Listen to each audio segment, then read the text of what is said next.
Makalat siya. Ayan, mga kalat. Ito na pala yung part 2 ng ating linis serye.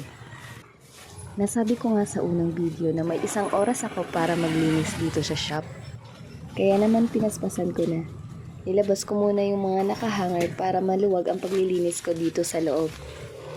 Kailangan talagang ilabas yung mga hangeran dahil maliit lamang talaga ang space dito sa loob ng shop.